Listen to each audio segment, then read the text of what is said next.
La temática del curso va a ser una continuación, va a ser un orden, vamos a tratar de llevar un orden lógico y cronológico de todo lo que es el programa, adhiriéndole un poco más de información para poder complementar los temas que están en el programa. Les recomiendo que bajen el programa y que vayan revisando y chequeando cada tema para poder abarcar todo el contenido. Y vamos a hablar más de otros temas para poder concatenarlos y complementarlos.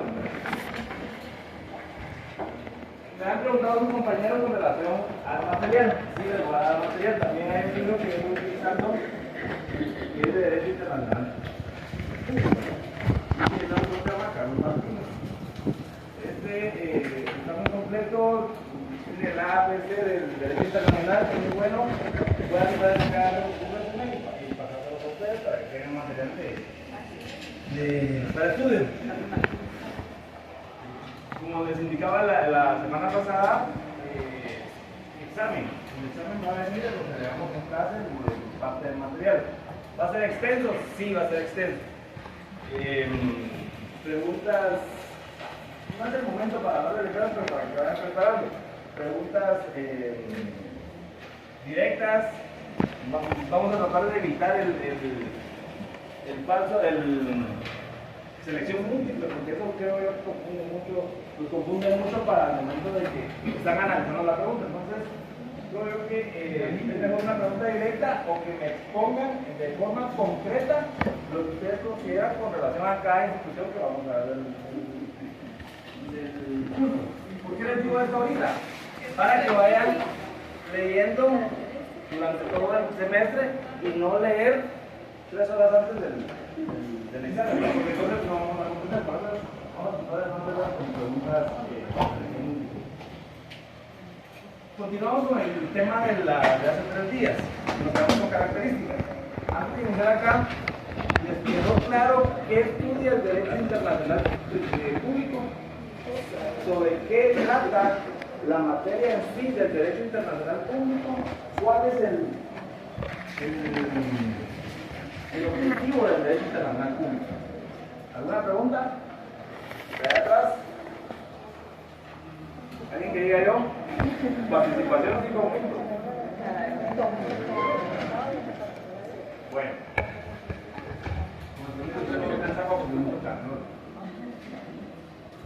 Bueno, entonces, relacionado a esto,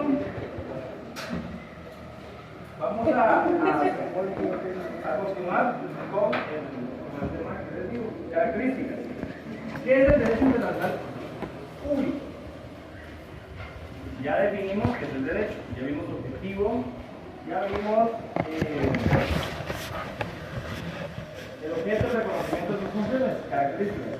Una de las características principales del derecho son las relaciones. ¿Por qué se recalca mucho este tema? Porque este es el objeto, las relaciones entre estados y organismos internacionales. ¿A qué le llamamos organismos internacionales? Ahorita en los últimos meses estuvo muy de moda y ustedes escucharon en cualquier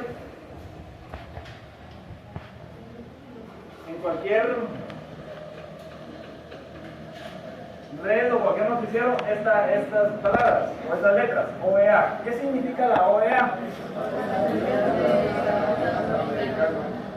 ¿Qué significa esto?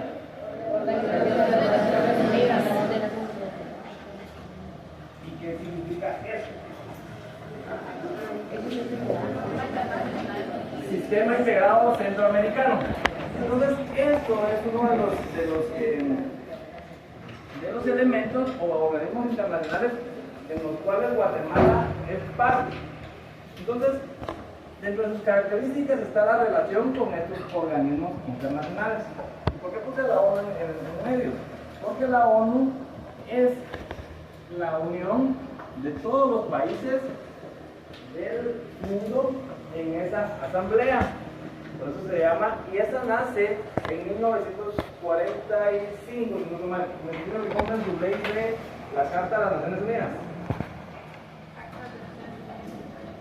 Y acá, ¿por qué nace esta organización?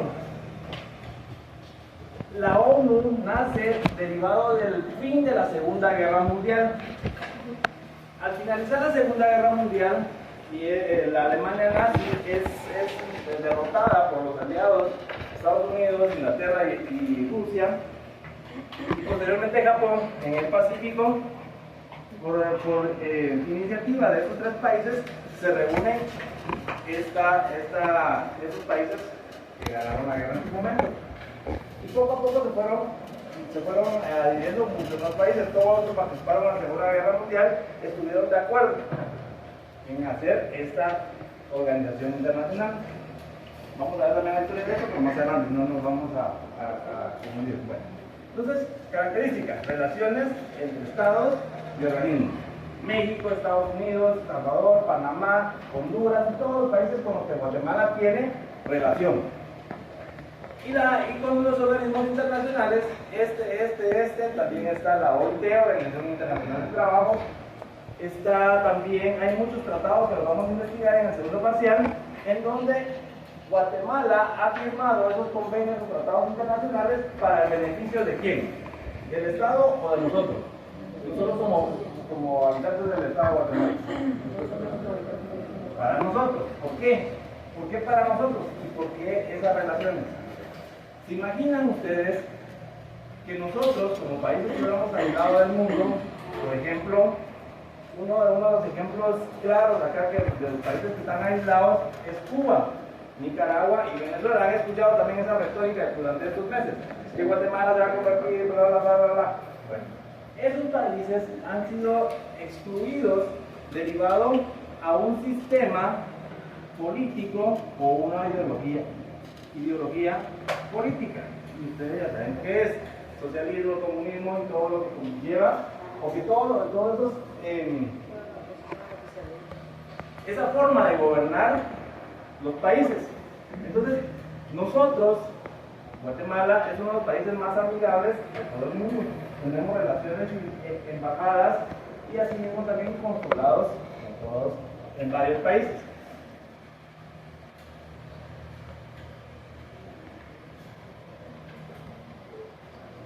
Esto lo vamos a ver más adelante, pero para dar un pincelazo: cónsul, embajador. Como les decía, Guatemala tiene muchas relaciones con otros países en el mundo. Y en Estados Unidos hay esas dos figuras: hay un embajador y hay un cónsul. ¿Qué diferencia hay entre estos? Todavía tienen su hojita. Sáquenla y vamos a anotar ahí cónsul.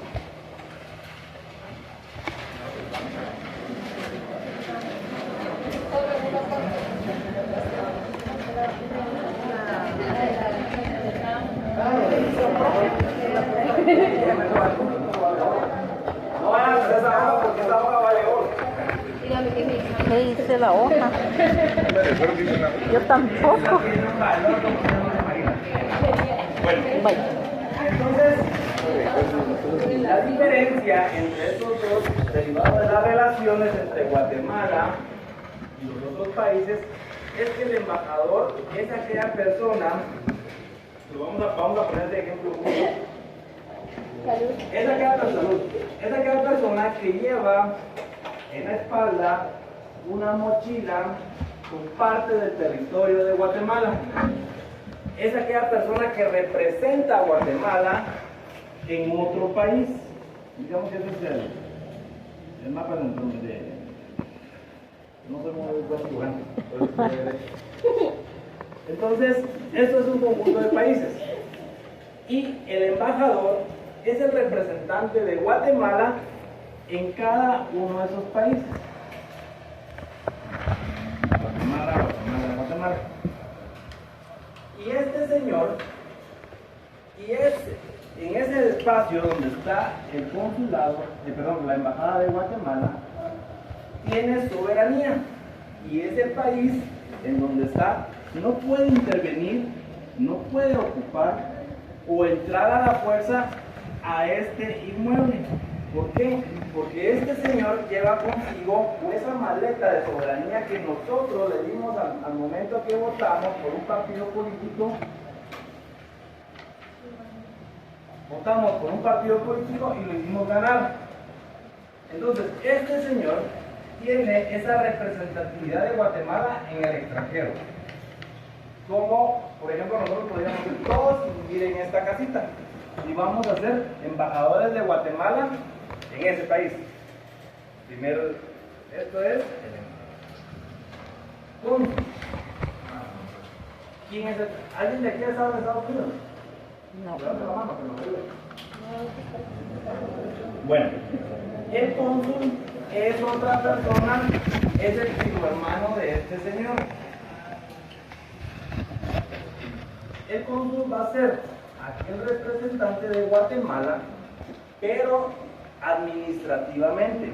¿Por qué? ¿Han escuchado ustedes las noticias que ahora se puede votar en Estados Unidos siendo guatemalteco para las elecciones de acá? Sí. ¿Se puede sacar el DPI en Estados Unidos de las personas que están allá? Sí. ¿Se puede sacar el RTU? Sí, se puede sacar todo lo que quiera. Entonces, el cónsul es otro pedacito de Guatemala que vive en esta casa, en estos países. Y él tiene un pedacito de RENAP, un pedacito de la SAT, un pedacito de alguna otra institución, por ejemplo, migración. Entonces el cónsul es el representante de Guatemala administrativamente. Y este señor es el representante soberanamente. Diferente. Consulado, embajador, o embajada. ¿Ya sacaron su vida? Bueno, pónganle otros 10 kilos de oro ahí. Escríbanme cómo entienden ustedes a este señor cónsul y cómo entienden ustedes a ese señor embajador. Un minuto.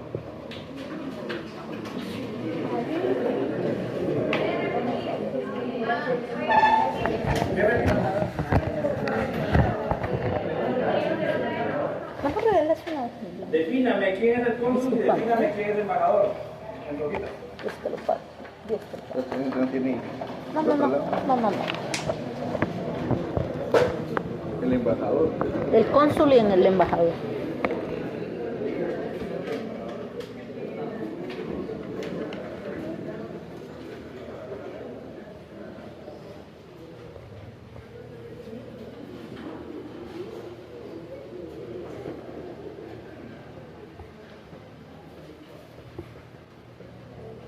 Bueno, entonces, sabiendo ustedes la diferencia entre cónsul y embajador, el compañero nos va a explicar qué entiende usted por embajador. El embajador es el representante del Estado de Guatemala ante otros países.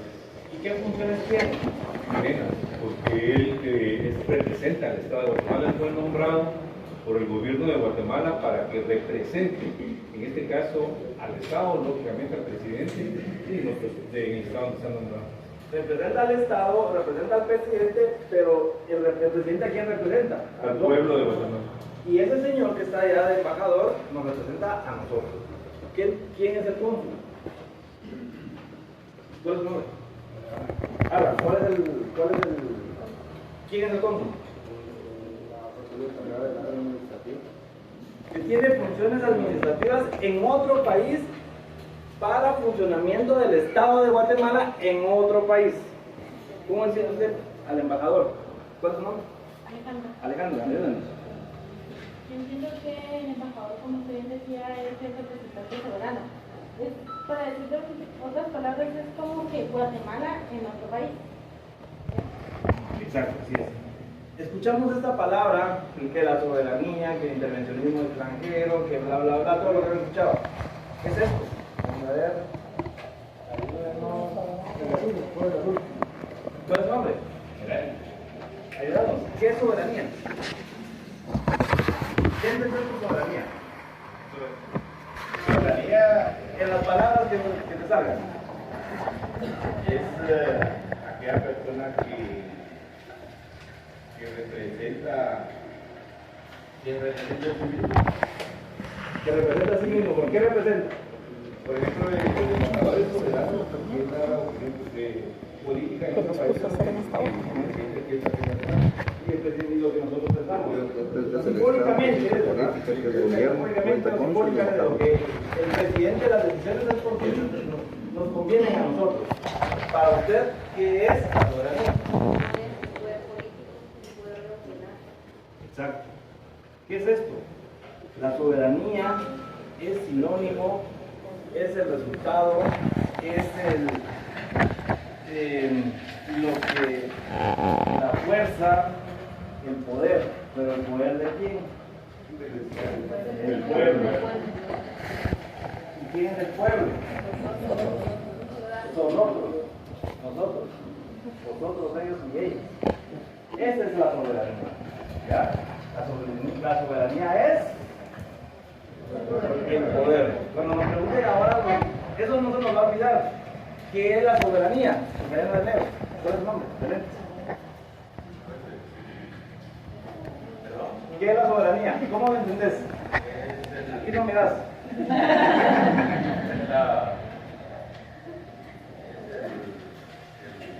Del Estado. Del Estado, sí, también es del Estado. ¿Pero qué más?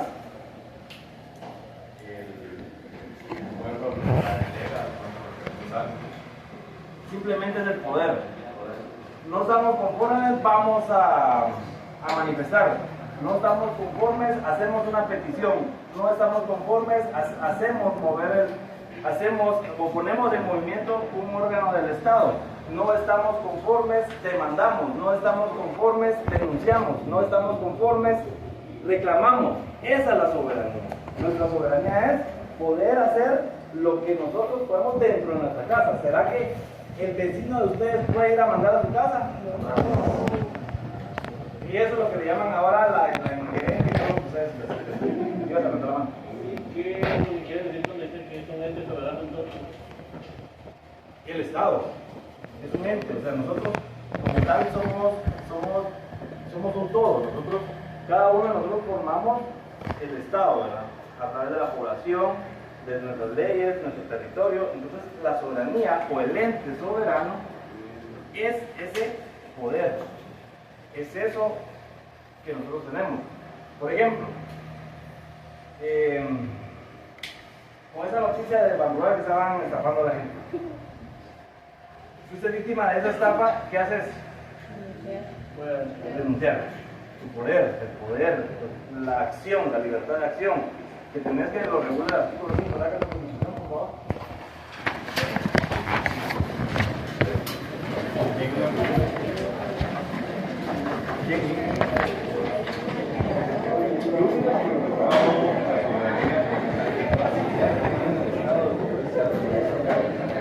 digo 5.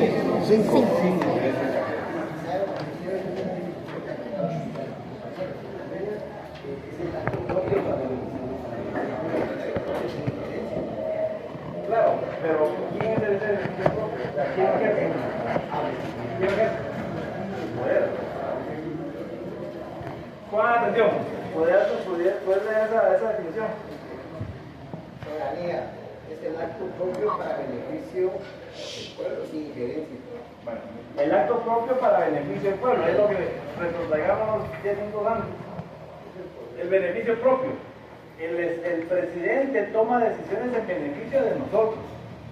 ¿Qué le dijimos nosotros? Nosotros teníamos el poder porque no lo escogimos 10 personas, lo escogimos 5 millones, lo escogimos 8 millones. Otras personas querían a otra persona, pero no.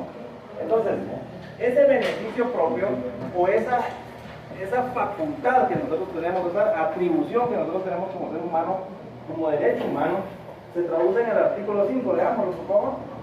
Libertad de acción. Esto por el segundo define soberanía, ¿verdad? Libertad de acción. Toda persona tiene derecho a hacer lo que la ley no prohíbe. No está obligada a acatar órdenes que no estén basadas en ley y emitidas conforme a ella. Tampoco podrá ser perseguida ni molestada por sus opiniones o por actos que no impliquen infracciones a la misma. ¿Qué quiere decir esto? Es nuestro poder de decisión, nuestro poder de poder. Nadie nos obligó a ir a votar por el presidente de ahorita, nadie nos obligó a ir a votar por el presidente anterior. Era el poder, la facultad que nosotros tenemos. Entonces, El menos se deriva el de todo menos esto de peor. las relaciones entre estados. Es el poder del pueblo para tomar decisiones. Eso lo vamos a ver más adelante, no se preocupe. Solo para dejarles la chispa. la libertad de expresarnos, la libertad de hacer. Por ejemplo, un ejemplo claro, derecho penal, acciones prohibidas. Podemos correr, nadar, caminar, hablar, bailar, besar, todo lo que ustedes quieran. Pero no está prohibido. Matar, estafar, violar, hurtar, son conductas prohibidas. Tenemos el poder de hacer las conductas no prohibidas, hacerlo, la libertad de acción, pero la propia ley, la imperatividad o el imperio de la ley nos prohíbe de que no podemos hacer esas conductas prohibidas. ¿Qué son las conductas prohibidas? Todo lo que está contenido en ese catálogo del Código Penal. Todo eso está prohibido. Entonces, se deriva de lo mismo, del poder, de lo que nosotros, de la facultad o atribución que nosotros tenemos para poder hacer, administrarlos en lo bueno o en lo malo. Soberanía, que sea todo en beneficio propio. Vamos a correr, vamos a caminar, comer todo lo que ustedes por beneficio propio. Pero no podemos asaltar, robar, hurtar, violar, estafar, matar. ¿Por qué? Porque la ley lo prohíbe. Entonces, también tenemos nuestro poder, pero la tiene un límite. ¿Recuerdan el derecho penal? El jus puniendi y el venale. El poder coercitivo del Estado. Entonces, nosotros lo podemos hacer, pero tenemos una consecuencia. Las conductas no prohibidas no tienen consecuencia, que va a ser en beneficio propio. Entonces, ¿qué es la soberanía? El poder que tiene el pueblo para que lo organicemos todos nosotros para tomar las decisiones. Entonces, este señor, el embajador, tiene ese poder allá en el extranjero. No puede ser tocado porque está tocando a todos. Por ejemplo, un ejemplo claro podría ser, ¿vieron la noticia ustedes de cuando los extremistas de Hamas invadieron Israel ahorita en estos últimos días, en octubre, todo lo que no estoy mal?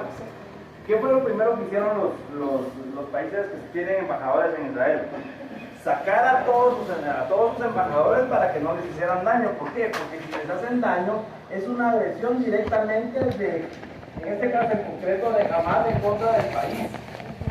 Porque este señor representa esa unidad de cualquier país que estaba allá en Israel. Bueno, sigamos, no nos vamos a quedar. Después tenemos la coexistencia. Otra característica es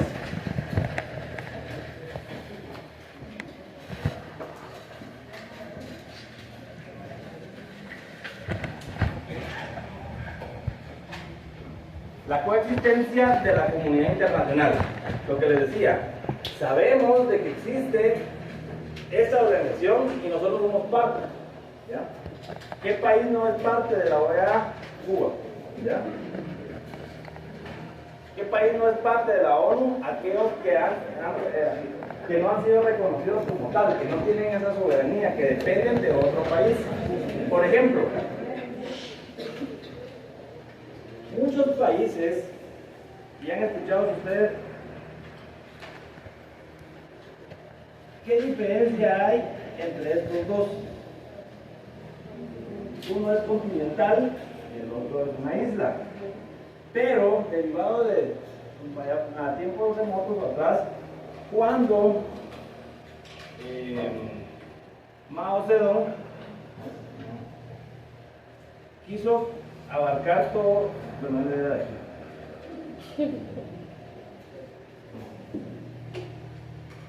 Abarcó toda China, gobernó toda China. Pero hubo un grupo de chinos también, ¿verdad? Que no quisieron ser gobernados por Mao. Chantanché de Taiwán, el otro gobernante. Sí, es cierto, muchas gracias.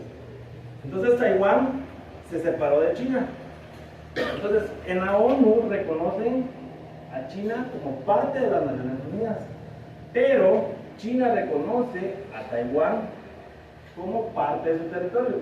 Entonces, Taiwán no es reconocido como parte de las Naciones Unidas porque no es un país independiente y soberano, porque todavía existe, obviamente por cuestiones geopolíticas, es que hay un conflicto entre estos, ¿verdad? Rusia apoya a China y Estados Unidos apoya a Taiwán, intereses económicos, ya saben. Entonces, otra característica es la coexistencia. ¿Qué significa esto? que cada uno de esos países que están aquí, que forman esto, reconocen a cada uno de ellos, pero no reconocen a algunos. Por ejemplo, Taiwán, por ejemplo, Palestina, que no ha sido reconocido. Por ejemplo, también tenemos a los países que se han desprendido de la antigua Unión Soviética, como Osetia del Sur y todos esos países que están en ese lado de la Europa del Este, no han sido reconocidos, pero todo lo demás sí. Entonces, una característica es que sí se conocen entre todos. Nosotros formamos la ONU, cada uno de ustedes es un país y se reconocen como estudiantes. Ellos lo reconocen como países soberanos, con territorio y con todos los elementos que existen. El siguiente, el bien común. Otra característica. Tercera característica. Ajá.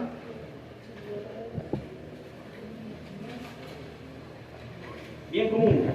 ¿Qué es el bien común? Ya está establecido, lo leímos en el artículo 1 y 2 de la Constitución, que es el bienestar que buscan los estados para el bienestar integral de la persona: educación, salud, recreación, alimentos y todo lo que pueda proporcionar el Estado para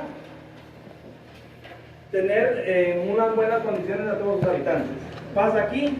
No sabemos, ¿verdad? Entonces, una de las características es el bien común. El esfuerzo que hacen cada uno de los países por mantener esa relación. Pero ¿qué pasa? Eso es desde el punto de vista interno. Ahora externo, tenemos las guerras. Y el bien común dentro de la ONU es que existe un Consejo de Seguridad. Y ese Consejo de Seguridad está formado por países miembros, países permanentes y países temporales. Eso lo vamos a ver cuando veamos la carta. Y tienen por objeto evitar cualquier tipo de conflicto bélico o armamentista en el mundo. Se dieron cuenta cuando inicia la guerra de Rusia a Ucrania. Todos los países se fueron a favor de Ucrania. Estaba caliente la guerra y vinieron sanciones económicas, sanciones políticas en contra de Rusia. Y ahorita a todos se les olvidó. Vino la guerra en Palestina e Israel. Todos los países condenan, pero el hecho de condenar no simplemente es decir, por favor ya pare la guerra, ya agarren la onda, ya no esté peleando. Tranquilo, ¿verdad? Sino es evitar las muertes. ¿Por qué? Porque en la ONU se recuerdan de dónde nace. Después de. Entonces, cuando ustedes lean eso, van a establecer que después de la Segunda Guerra Mundial y derivado del conflicto bélico universal que se dio en ese momento, es que se trata de evitar una nueva Tercera Guerra Mundial.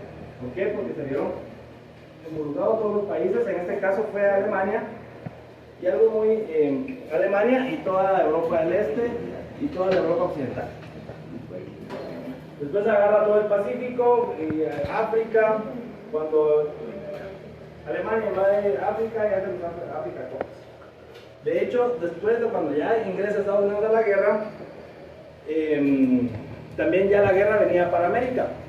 Y Guatemala, en su momento, iba a ser parte de la guerra, pero no como combatiente, sino que iba a ser parte de una base militar.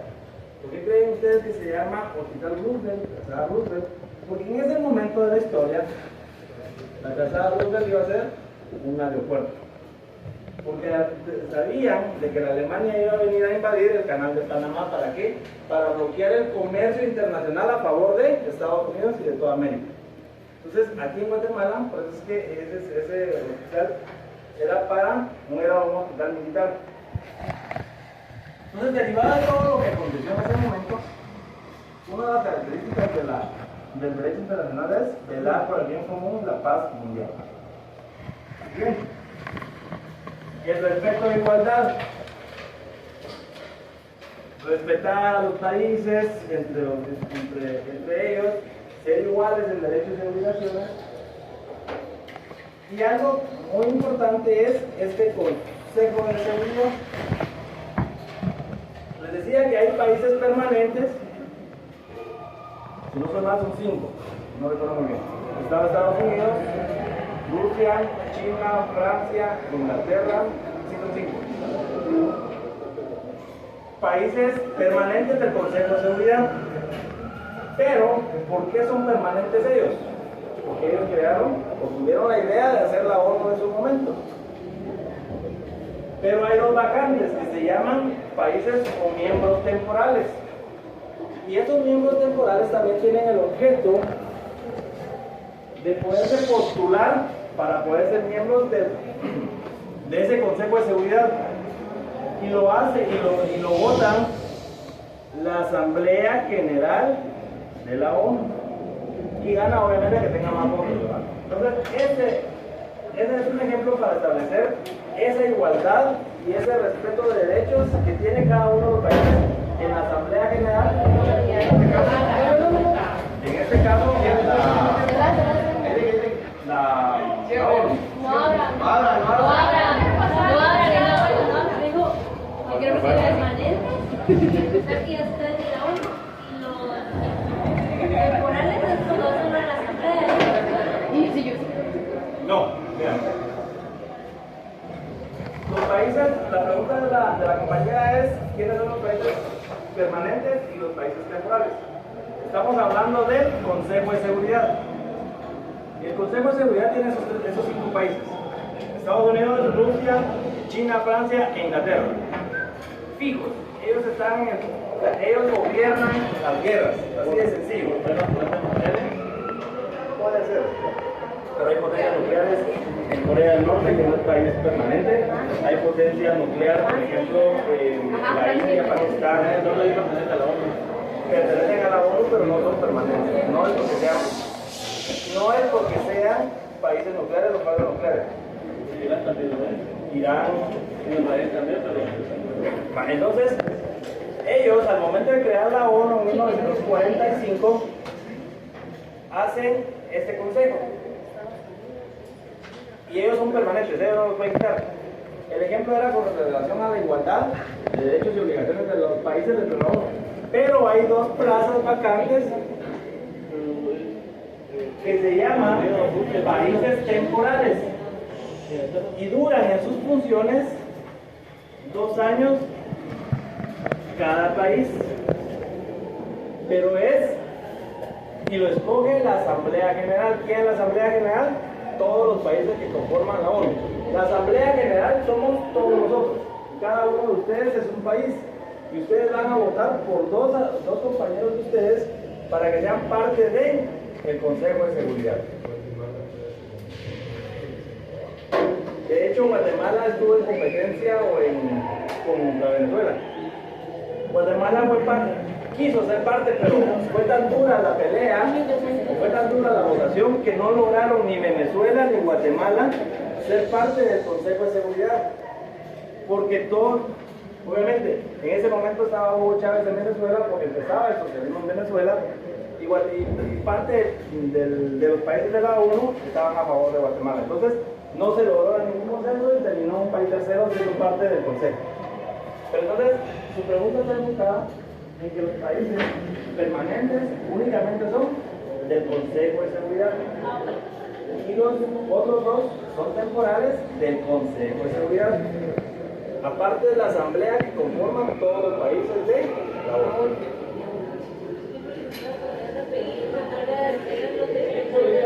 ¿Cuáles son los países que conforman el Consejo de Seguridad? Estados Unidos, Rusia, bueno, son 7. Ahorita no sé cuáles son los. No sé cuáles son los. Empecemos. Los 5 países permanentes, esos 5. Estados Unidos, Rusia, China, Francia, Inglaterra. Estados Unidos, Rusia, China, China, Francia e Inglaterra. Inglaterra. pongámoslo en inglés. UK. En inglés. Entonces, y los otros 2, que no, ahorita no recuerdo el nombre. La compañera que tiene la pregunta.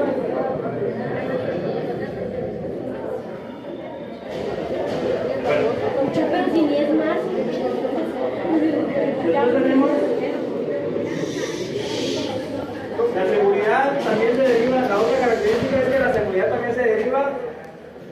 del respeto y del bien común, la seguridad de los países que está conformado por ellos. Ellos van a determinar, al final terminan, veámoslo de esa forma, ellos son los que mandan esos conflictos bélicos.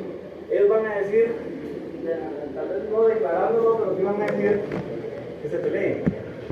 Hay guerras que se han mantenido por siempre, por ejemplo, una que me recuerdo ahorita es entre Pakistán y la India, la región de Cachemira se llama. De hecho, los dejo de tarea para que lo investiguen. Eso ha estado en guerra desde siempre. Corea del Sur, Corea del Norte. Guerra desde siempre.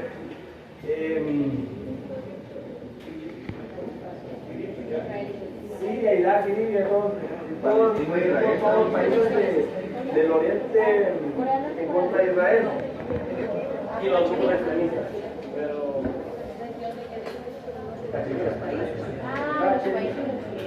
bueno, y las normas, y otra característica para finalizar este tema es las normas de carácter universal. ¿Se recuerdan de esto?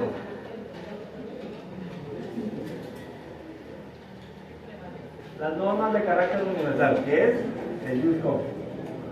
Esa imperatividad, ¿qué es imperativo? El imperio de la ley. La ley, la norma fundamental que regula la conducta o las relaciones entre personas. En este caso, el Jus Cogens es las conductas o relaciones que regulan las relaciones entre estados u organismos. Es la otra. Después de esto, al saber de que ya tenemos, vean cómo vamos construyendo esas relaciones, cómo vamos construyendo ese orden lógico que estamos haciendo. Después de las características viene lo que vimos la semana pasada, perdón, antes de un día, ¿no?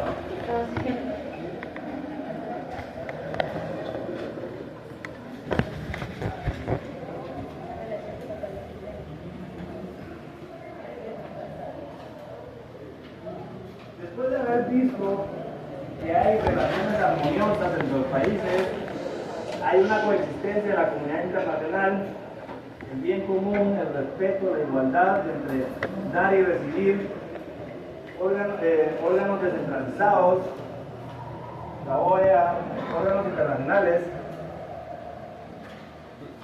El derecho internacional va entrelazado o tiene relación con todas las disciplinas del derecho. Relaciones bajo disciplinas. Y una de las relaciones que tiene es con la Constitución. Las normas internacionales, ¿cuáles son las normas internacionales? ¿Será que hay un código internacional que va a regular todas las condiciones de todos los países del mundo? No. Entonces, cada uno de los países en sus constituciones tiene varios pasajes, artículos, capítulos, en donde establece las relaciones que pueden existir entre el país. Entonces, ya vimos las características. Y un ejemplo claro acá en Guatemala, artículo 46, la preeminencia del derecho, ¿cómo se llama? La preeminencia del derecho internacional sobre derecho humano. Entonces, ¿qué relación tiene el derecho internacional con el derecho constitucional? Y es bien sencillo. El artículo 46 abre la puerta para establecer esa relación. ¿Se recuerdan de esa pirámide? Pero no es así, es así. Entonces, tenemos las constitucionales, las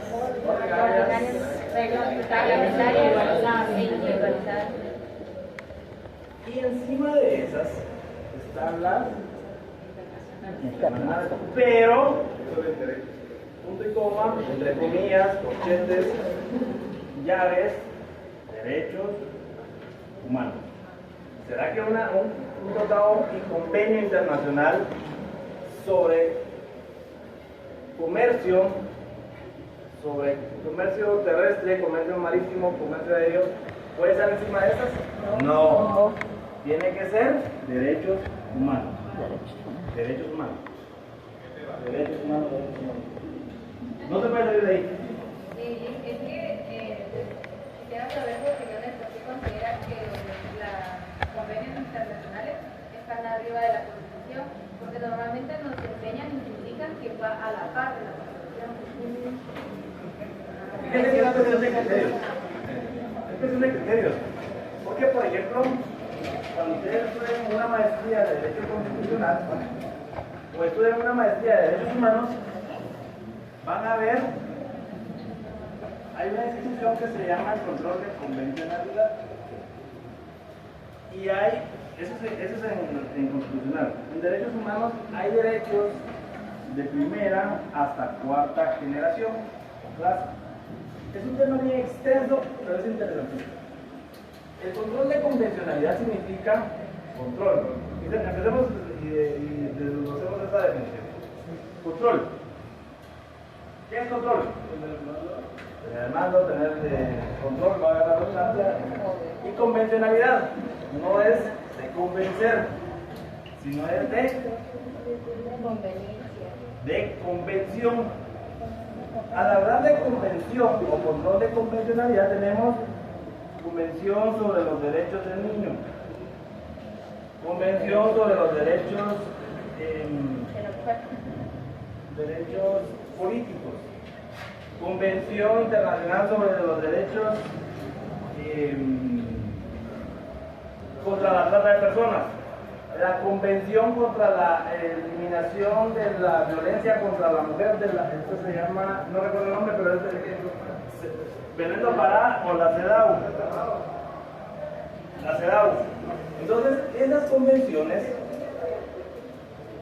todo órgano jurisdiccional, tiene la obligación de invocar. ¿Qué significa invocar? Cuando está resolviendo, recordarse de que existe este control y sobreponerlo por sobre todas las cosas, sobre todos los asuntos sometidos a nuestra jurisdicción. Por ejemplo, la mujer.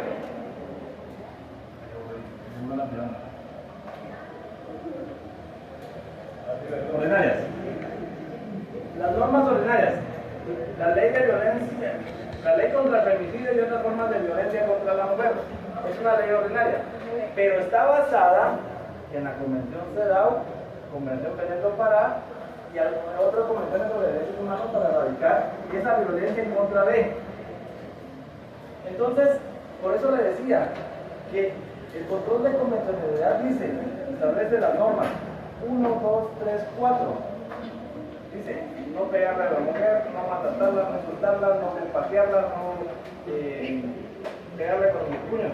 Un ejemplo, no recuerdo, obviamente son grandes textos jurídicos. Y la ley de violencia contra la mujer establece la violencia sexual, la violencia física, la violencia económica, la violencia psicológica. 4 violencias. Entonces, cuando se está resolviendo, el juez tiene la obligación de tomar como base primero la Constitución, segundo la ley ordinaria, pero si estas contravienen entre esta y esta, se tiene que regir o invocar. Por eso es que es cuestión de criterios. Por ejemplo, usted puede poner los derechos humanos a la par aquí o ponerlo arriba, como usted lo quiera poner, no hay ninguna distinción. O sea, no le van a decir que eso está malo, usted está equivocada por ponerlo a la par o por ponerlo arriba. Es la forma en que usted piensa, la forma en que usted lo analiza y la forma en que usted lo aplica. No, siempre por eso la misma Constitución establece la preeminencia. ¿Qué es eso? Va a prevalecer sobre el derecho interno. ¿Estamos bien ahí? ¿Vamos bien ahí? Bueno, entonces la cosa. No te escucha. Vamos a darle más respuesta. Deja el micrófono. Derechos constitucionales. ¿Por qué? Porque la propia Constitución establece abre la puerta para el derecho internacional público. El derecho internacional público se traduce en convenciones, control de convencionalidad no es de convencer ni conveniencia. Convenciones, ¿Qué es una convención? ¿Qué es una convención?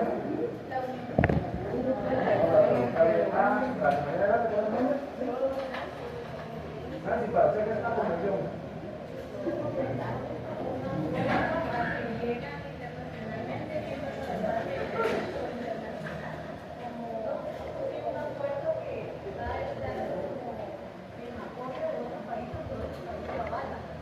O todos los países están de acuerdo en generar o crear esa norma para beneficio de quién, de nosotros. En este caso, por ejemplo, el Estado CEDAW, beneficio de las mujeres. Obviamente no es en perjuicio de los hombres porque eso no existe, sino que trata de evitar, erradicar o eliminar. Tarea para el lunes, martes. ¿Qué significa CEDAW?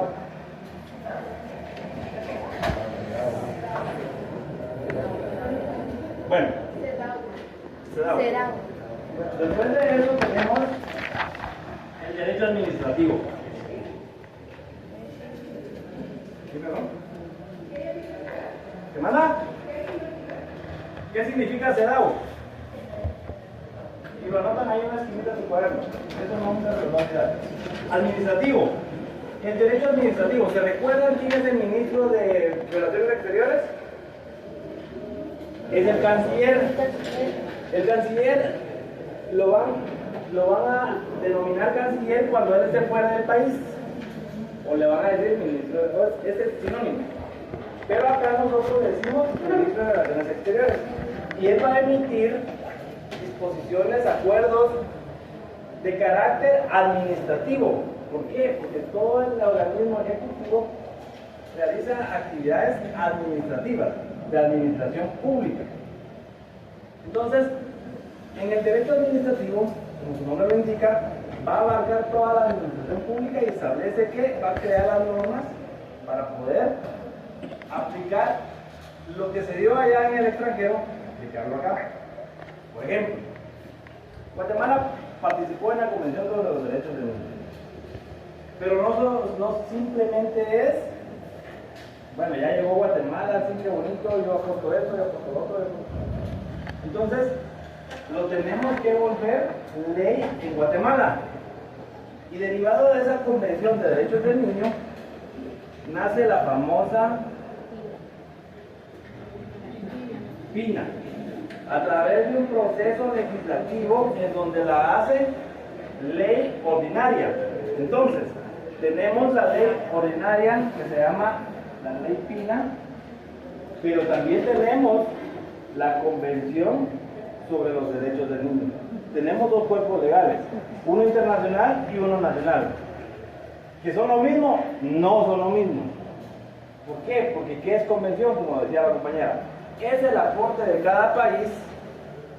Guatemala aportó esto, El Salvador esto, Estados Unidos esto, y así sucesivamente. Entonces, ¿qué es una convención? Es el aporte de experiencias, de asuntos, como le quieran llamar, para formar una convención.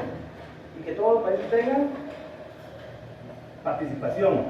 Y que todos los países sean tomados en cuenta. Entonces tomamos esa característica de igualdad, esa característica de derechos y obligaciones. ¿Estamos bien ahí? Y siguiente. Derecho financiero. El derecho financiero tiene que ver mucho con el derecho internacional público. ¿Por qué? Viéndolo de esta forma, cuando Guatemala hace un proyecto, ¿qué es lo primero que hace el Congreso, el Ejecutivo? Pandemia. ¿Qué fue lo primero que se le ocurrió a Yamatei en ese momento? ¿Y a quién se lo prestó? Internacionalmente. Entonces, el derecho financiero, obviamente, entonces aquí ya entra el Ministerio de Finanzas. Y el Ministerio de Finanzas se rige por el derecho administrativo. Vean esa relación. Y esa relación con el derecho financiero tiene relación con el derecho administrativo. Solicitan el préstamo y se lo dan y se pierde. Entonces, esa es otra rama, otra relación que hay entre el derecho internacional con el derecho administrativo. Siguiente, derecho mercantil, fascinante. ¿Por qué el derecho internacional público tiene relación con el derecho mercantil? Relaciones internacionales, comerciales. Y algo muy importante, las relaciones o el derecho internacional público tiene como objeto, o uno de sus fines principales, o uno de sus fines es esa relación entre otros países para el intercambio comercial, importación.